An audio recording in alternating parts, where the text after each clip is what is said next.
Hello friends.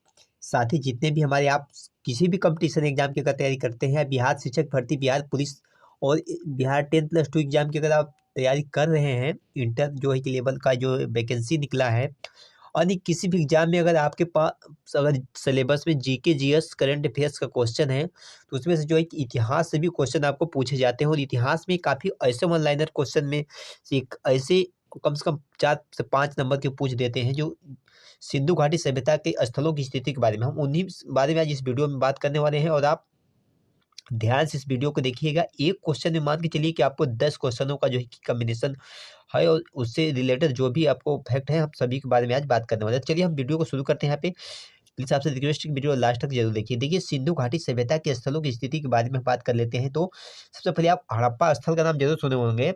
Harappa स्थल के बारे में हम बात कर लेते हैं। तो हड़प्पा जो है कि स्थल है, इसकी खोज जो है कि 1921 ईस्वी में 1921 ईस्वी में आप जानते होंगे कि इसकी खोज दयाराम साहनी नाम की एक जो है कि खोज करता थे, दयाराम साहनी। सन 1921 में इसकी खोज की थी हड़प्पा सभ्यता की, और स्थल की जो है कि 1921 ईस्वी में। और क्वेश्चन आता है कि किस नदी के तट पर स्थित है, तो रावी नदी के तट पर जो है कि हड़प्पा स्थल स्थित है। अब रावी नदी के तट पर स्थित है तो आप समझते ही होंगे। तो चलिए हम आज बात कर लेते हैं कि रावी नदी कहाँ पे स्थित है। तो ये जो रावी नदी है, पाकिस्तान में वर्तमान में स्थिति उसकी पाकिस्तान में पड़ेगी।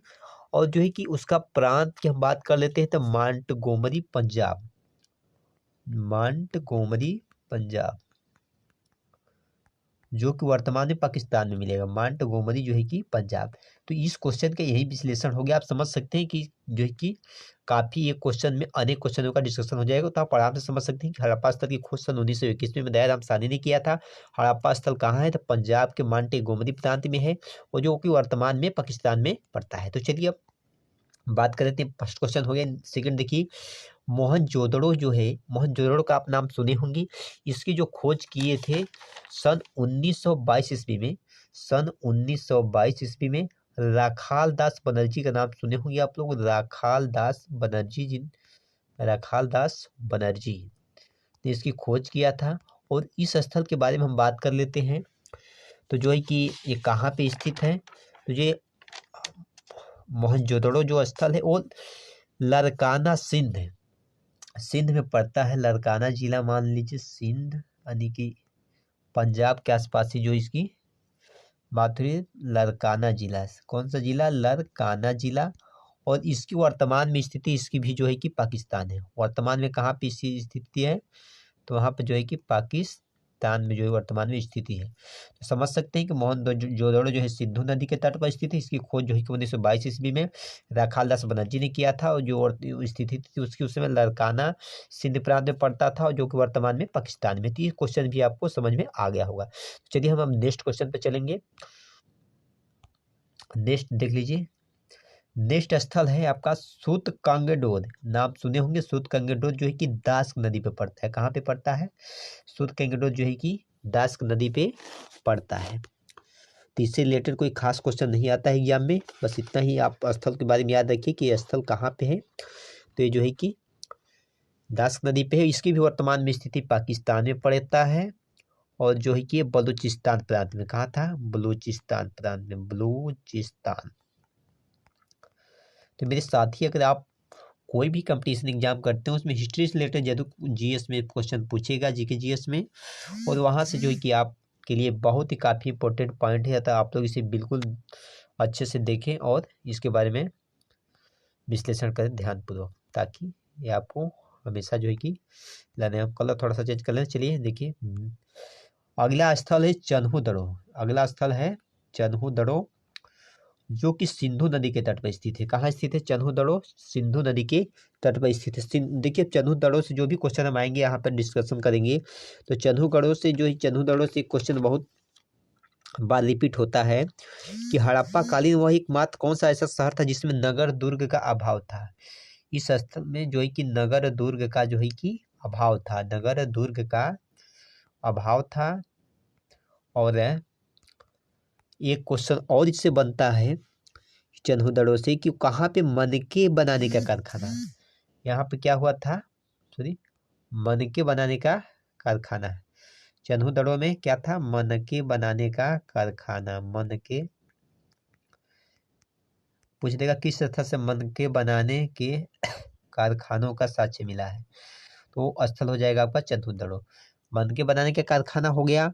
और एक अभी हाल ही में क्वेश्चन जो बीपीएससी शिक्षक भर्ती में पूछा था बिहार में, वक्राकार ईंटें किस स्थल से प्राप्त हुई है। वक्राकार ईंटें, तो जो वक्राकार ईंटें हैं वो भी किस स्थल से प्राप्त हुई है, वो चन्हू से ही प्राप्त हुई है। तो वक्राकार ईंटें हो गया है आपका चन्हू से, और मन के बनाने के कारखाना भी हो गया चन्हू स्थल से। ये कहाँ पड़ता है, सिंधु नदी के तट पर स्थित है। और इसके वर्तमान में बात कर ले कहाँ पे है, तो वर्तमान जो स्थिति है वही सिंध प्रांत पाकिस्तान में है। वर्तमान में कहाँ पे है, सिंध और पाकिस्तान में पड़ जाएगा ये।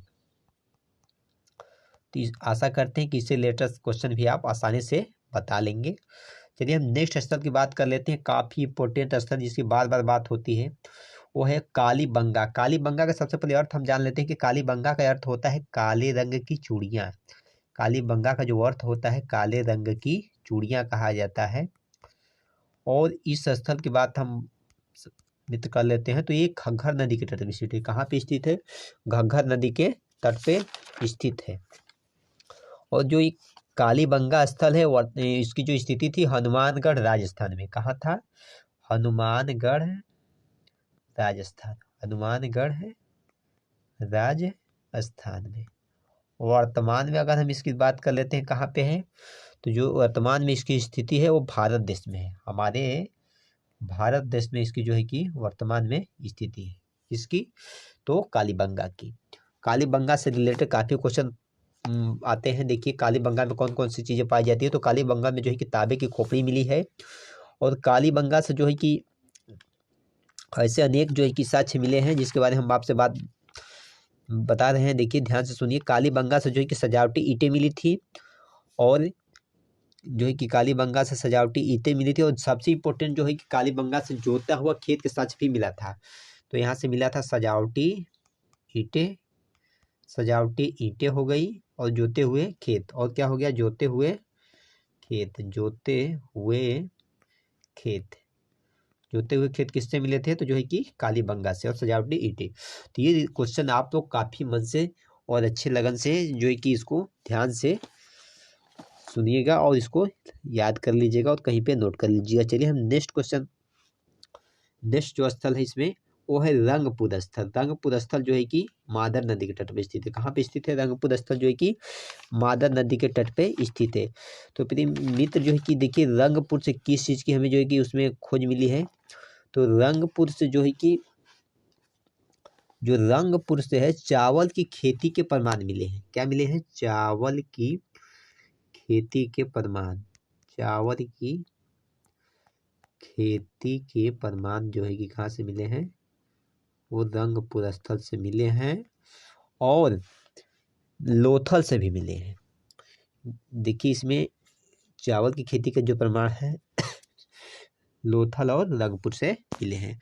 तो रंगपुर को आप ऐसे भी याद कर सकते हैं, मादर नदी के तट पर स्थित है। और यहाँ पे जो है कि चावल की खेती के साथ अगर ऑप्शन में अगर दोनों रहेगा तो दोनों को करेंगे, और अगर ऑप्शन में सिर्फ रंगपुर है तो भी आप मार सकते हैं। चलिए नेक्स्ट स्थल की बात कर लेते हैं। तो नेक्स्ट स्थल है कोट दीजी। नेक्स्ट स्थल है कोट दीजी। ये जो है कि सिंधु नदी के तट पर स्थित है। कोट दीजी कहाँ है, सिंधु नदी के तट पे स्थित है।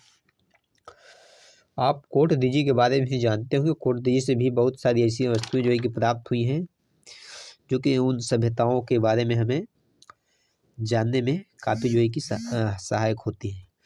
तो चलिए हम कोट दीजी भी एक जो है कि वहाँ पे सुप्रसिद्ध स्थल था हड़प्पा सभ्यता का। और नेक्स्ट हम चलते हैं, बात कर लेते हैं जो मेन है। उसके बाद नेक्स्ट है आलमगीरपुर। आलमगीरपुर जो है कि हिंडन नदी के तट पर स्थित है। आलमगीर कहाँ पे स्थित है, तो हिंडन नदी के तट पे स्थित है। ये पड़ता है मेरठ उत्तर प्रदेश में। कहाँ पड़ता है, मेरठ उत्तर प्रदेश में पड़ता है।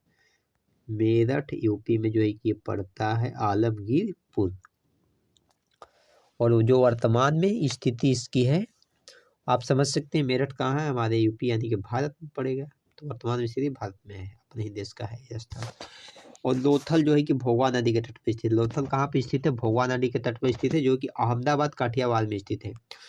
लोथल जो है कि अहमदाबाद काठियावाड़ में स्थित है। अहमदाबाद काठियावाड़ यानी के गुजरात में है। अहमदाबाद काठियावाड़ गुजरात में वर्तमान में स्थित है, भारत में है। तो इस स्थल से लोथल जो है कि भोगवा नदी से मिला है। तो लोथल से जो है कि अगर चावल की बात खेती की जो सर्च कर तो वो भी आता है। और लोथल से क्या क्या मिला है चलिए हम देख लेते हैं। लोथल से जो है कि चावल की खेती के साक्ष्य मिले हैं, वो तो समझ ही रहे हैं आप।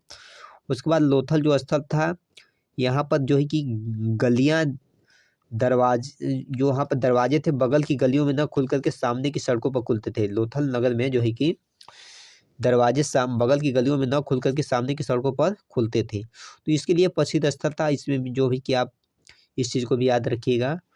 और मेरे मित्र चलिए हम अगले स्थल की बात कर लेते हैं। आप समझ ही गए होंगे इसके बारे में अच्छे से। तो लोथल के बारे में आप समझ गए। चलिए हम आगे चलते हैं। आगे है धौलावीरा, काफ़ी प्रसिद्ध स्थल। इससे भी क्वेश्चन काफ़ी खूब बढ़ चढ़ के इससे क्वेश्चन पूछा जाता है कि धौलावीरा किस नदी के तट पर स्थित है। धौलावीरा समझ सकते हैं लूनी नदी के तट पर स्थित है। तो इसकी स्थिति है कहाँ है? कच्छ के रण में पाया जाता है। कच्छ के रण गुजरात में। कच्छ का रण गुजरात। कच्छ का रण गुजरात। कच्छ का रण गुजरात में जो इसकी स्थिति है। और धौलावीरा से क्या प्राप्त हुआ है अगर हम इसकी बात कर लेते हैं तो देखिए धौलावीरा से जो है कि प्रवेश द्वार पर बड़ी संख्या में लिखित अक्षरों के गुच्छे मिले थे। और उसके बाद धौलावीरा से जो है कि अनेक प्रकार की और जो है कि चीज़ें मिली हैं, जो कि हमें उन सभ्यताओं को जानने में जो है कि सहायक होती है। तो बात कर लेते हैं जो कि धौलावीरा से जो है कि 3 हिस्सों में विभाजित जो था नगर दुर्ग था। 3 हिस्सों में विभाजित था। कितने हिस्सों में विभाजित था? 3 हिस्सों में विभाजित था। जिसमें क्या कहा जाता था? ये धौलावीरा से मिला है।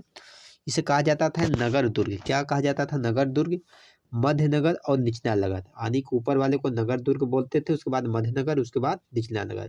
तो 3 हिस्सों में विभाजित नगर की बात कर लेते हैं। धौलावीरा से मिला है। ये लूनी नदी के तट पर स्थित है। ये क्वेश्चन यहाँ से आपको याद रखने हैं, बस इससे जो है कि रिलेटेड यही सब आएंगे। चलिए हम बात कर लेते हैं अगले क्वेश्चन की। तो नेक्स्ट स्थल है अपना, सॉरी यहाँ पे जो है कि थोड़ी सी इशू हो रही है। हाँ अब देख लेते हैं, सही हो गया तो।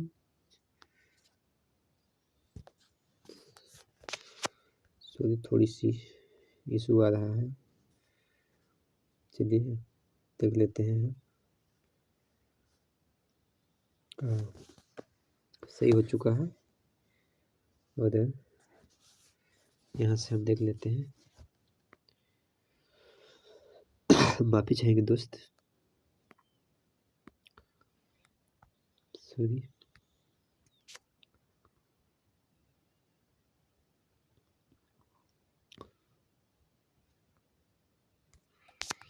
एक मिनट, वीडियो काफ़ी लंबी हो जाएगी लगता है। ऐसा नहीं होना चाहिए था, पर अब क्या करें, समस्या हो रही है।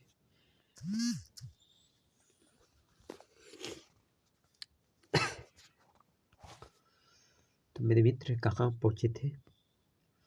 हम लोग पहुँचे थे धौलावीरा पर। तो चलिए फटाफट क्वेश्चन को हम कर लेते हैं, ज़्यादा डिस्कस न करते हुए। तो हम लोग बात कर लेते हैं धौलावीरा पर। लोग पहुंचे थे जो है कि लूनी नदी के तट पर स्थित है। तो वो बता ही दी, नगर दुर्ग 3 हिस्सों में विभाजित था। हमें उसके साथ धौलावीरा से मिला है। जो कि धौलावीरा को स्थल को जो है कि आपको पता चल ही गया होगा कि धौलावीरा कहाँ पे स्थित है। तो धौलावीरा जो है कच्छ का रण गुजरात में स्थित है और लूनी नदी के तट पर स्थित है। चलिए हम नेक्स्ट देख लेते हैं स्थल राखीगढ़ी है। राखीगढ़ी घग्गर नदी के तट पर स्थित है। राखीगढ़ी जो है कि घग्गर नदी के तट पर स्थित है। और दैमाबाद जो है आप समझ सकते हैं सिंधु सभ्यता का सबसे जो है कि, और दैमाबाद की सबसे स्थिति होती है कि महाराष्ट्र में। कहाँ पे है? महाराष्ट्र में है। और जो है कि परवारा नदी पे है। कहाँ पे है?